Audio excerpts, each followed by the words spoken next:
This channel does not promote any violent, harmful, or illegal activities. All content provided by this channel is meant for an educational purpose only. 24 Lok Sabha নির্বাচন হয়েছে আর সেই নির্বাচনের পর যথেষ্ট ভালো result হয়েছে তৃণমূল কংগ্রেস অর্থাৎ শাসক দলের। তারপর উপনির্বাচন, 4 আসনে উপনির্বাচন হচ্ছে, কিন্তু এই উপনির্বাচনেও এত অশান্তি আর বারবার সেই অশান্তির কারণ হিসেবে অভিযোগ হচ্ছে শাসক দলের বিরুদ্ধে। এবং কি কারণে বিরোধী রাজনীতি করছে তার জন্যই এত মারপিট অশান্তি। কেন্দ্রীয় বাহিনী মোতায়েন রয়েছে তারপরেও এত অশান্তি, রাতভর তাণ্ডব চলছে, পুলিশ রয়েছে তারপরেও কেন এত অশান্তি, কেন এত তাণ্ডব? এই প্রশ্নগুলো ঘুরে ফিরে বেড়াচ্ছে। আর এই এলাকাগুলো যেখানে নির্বাচন হচ্ছে সেখানকার মানুষজন যথেষ্ট আতঙ্কের মধ্যেই রয়েছেন।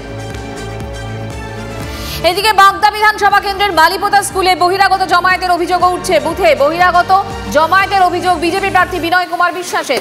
বিজেপির অভিযোগ পেতেই জমায়েত হঠাতে তৎপর বাহিনী। জমায়েত হঠাতে গেলে বিজেপি প্রার্থীর বিরুদ্ধে পাল্টা এলাকা অশান্ত করার অভিযোগ। সুশোভন আমাদের সঙ্গে রয়েছেন, আমাদের প্রতিনিধি সুশোভন। যে বহিরাগতদের কথা বললাম, এরা কারা, কোথা থেকে এলেন, কেনই বা এলেন?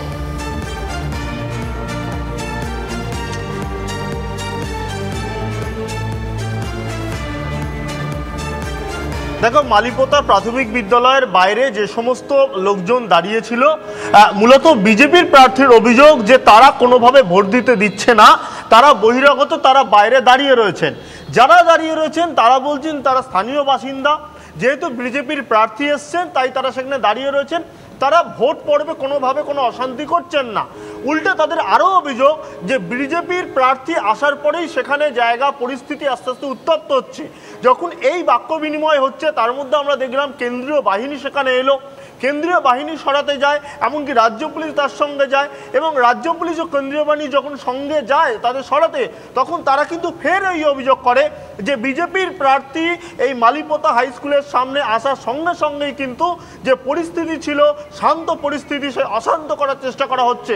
তারপর যেটা আমরা দেখলাম যে কেন্দ্রীয় বাহিনী সেখান থেকে তাদের সরাতে সক্ষম হলো এবং তারপর বিজেপির প্রার্থী সেখান থেকে চলে গেলেন। কিন্তু বিজেপির প্রার্থী যেটা অভিযোগ করছেন যে সেখানে বহিরাগত যেমন জমায়েত ছিল সকাল থেকে, তিনি গিয়ে সরাতে সক্ষম হয়েছেন, তার জন্য সাহায্য নিচ্ছেন কেন্দ্রীয় বাহিনীর। অন্যদিকে তার আরও অভিযোগ যে তাদের যারা কর্মীরা রয়েছেন সেই কর্মীদেরও মারধর করা হয়েছে। অর্থাৎ নজর রাখো শুভন, নজর রাখো। আপাতত তোমাকে ধন্যবাদ। পাশাপাশি ভোটের সকালে বাগদার তৃণমূল প্রার্থীর গাড়ি ঘিরে বিতর্ক। অভিযোগ উঠছে যে রাজ্যসভার সাংসদ মমতা বালা ঠাকুরের গাড়ি নিয়ে এলাকায় ঘুরছেন তার মেয়ে বাগদার তৃণমূল প্রার্থী মধুপর্ণা ঠাকুর। গভর্নমেন্ট অফ ইন্ডিয়া এমপি লেখা গাড়িতে কি করে ঘুরতে পারেন তৃণমূল প্রার্থী? এই গাড়ির নাম্বার নিয়েই পাস তোলা হয়েছে নির্বাচন কমিশন থেকে। সাফাই তৃণমূল প্রার্থীর মা তথা তৃণমূলের রাজ্যসভার সাংসদ মমতা বালা ঠাকুরের। মধুপর্ণা ঠাকুর একদম সর্বকনিষ্ঠ প্রার্থী এবং সেই কারণে মধুপর্ণা ঠাকুর তাকে গাইড করবার জন্য তার মা মমতা বালা ঠাকুর এই যে গাড়ি, এই গাড়ির একদম মধুপর্ণা ঠাকুর 94 বাগদা এসসি এই হিসাবে নেওয়া হয়েছে। এবং মমতা ঠাকুর তিনি দাবি করছে WB06M8444 এই গাড়ির নাম্বার দিয়েই ইলেকশন কমিশন থেকে মধুপর্ণা ঠাকুরের নামে এই গাড়ি অ্যালট করেছে। যদিও এক্ষুনি এই গভর্নমেন্ট অফ ইন্ডিয়া এটাকে ঢেকে দেওয়া হলো, কিন্তু এই গভর্নমেন্ট অফ ইন্ডিয়া এটা কিন্তু রয়েছে প্রথম থেকেই এবং সেই বিষয়টা কিন্তু স্বাভাবিকভাবেই বিরোধীদের নজরে এসছে এবং সেটাকে কেন্দ্র করে ইতিমধ্যেই বিতর্ক রয়েছে। এবং একই সঙ্গে একগুচ্ছ ব্যাচ রয়েছে এই গাড়িতে, বিভিন্ন অনুষ্ঠানে যাওয়ার পর ব্যাচ। এবং এই যে গাড়ি, এখানে গভর্নমেন্ট অফ ইন্ডিয়া লেখা রয়েছে এবং গাড়ির গায়ে সাংসদ অর্থাৎ এমপি সেটাও কিন্তু লেখা রয়েছে। এই গাড়ি করে ঘুরতে পারেন কিনা মধুপর্ণা ঠাকুর, অর্থাৎ তার মা যেহেতু রাজ্যসভার সাংসদ সেই জায়গায় তিনি এটা নিয়ে ঘুরতে পারেন কিনা, এই নিয়ে কিন্তু ইতিমধ্যেই প্রশ্ন উঠতে শুরু করেছে। গাড়ির অন্য প্রান্তে আবারও লেখা রয়েছে গভর্নমেন্ট অফ ইন্ডিয়া এমপি। এটা একটা বিতর্কিত বিষয়। গাড়ির সঙ্গে কি সম্পর্ক আছে আমি তো এটাও বুঝলাম না। গাড়ি ও আমার মেয়ে, সেই মেয়ে আমার হিসেবে সেই গাড়িতে চড়ছে, গাড়ি তো বুথের ভিতর যে ভোট দিচ্ছে না।